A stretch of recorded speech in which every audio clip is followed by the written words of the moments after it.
What is up, guys? Delboy here. So Chris Eubank Jr. versus Arthur Abraham could be made this summer. The two dates that they're looking at is for July the 15th or July the 22nd. And from what we're reading, it is probably going to be for Eubank Jr.'s IBO world title, super middleweight title. Regardless of what you think of that title, it is a joke, but the fight itself between Eubank Jr. and Arthur Abraham, I think it's a step in the right direction for Jr. Although a lot of people want to see Jr. step up like I do, I actually don't think he's ready for that top 5 level yet. I really don't.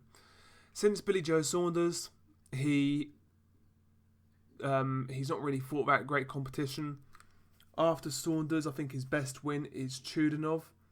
That fight was a good fight at that time of his career. And after that fight, they shouldn't have even gone back down to domestic level.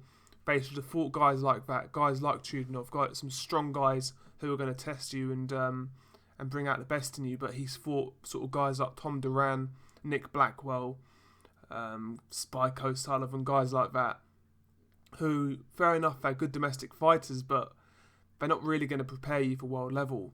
And Reynold Quinlan, again, nobody knew who he was. He was just basic.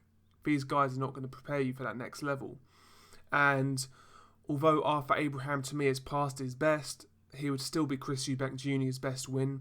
He would still be Eubank Jr.'s best win since the Billy Joe Saunders fight. So to me, it's a step up. It's a step in the right direction. And yeah, I'll be happy to see this one get made because I think it's a good learning fight for Jr.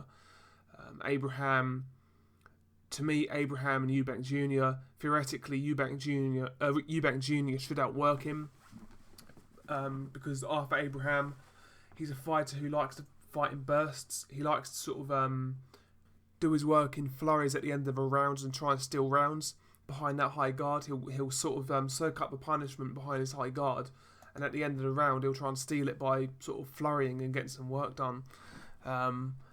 He's that type of fighter, particularly at super middleweight where his power is not quite as apparent. He still hits hard, according to Carl Froch, but Abraham at 168 is not the same puncher he was at 160. We can all say that.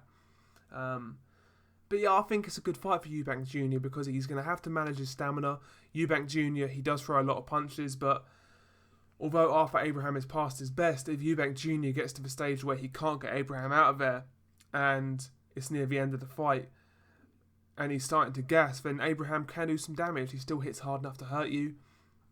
And I think it'll be a good learning fight for Eubank Jr. I know a lot of people want to see Eubank Jr. fight top 5 competition. So do I, but I think he needs a couple of these type of fights before he gets there. Before he fights for the likes of De Gale and George Groves. I do think he needs this type of fight. Maybe a couple of them. But yeah, I think it's a reasonably decent fight. Abraham is past his best, but he is still a name. He's still ranked. He is still top 10 ranked according to the Ring magazine. So to me, this would be Eubank Jr.'s best win should he win the fight. I think it's a fight he should win. Stylistically, I think it favours Eubank Jr. because, as I said, Arthur Abraham is there to be outworked and he will not get the benefit of the doubt in the UK.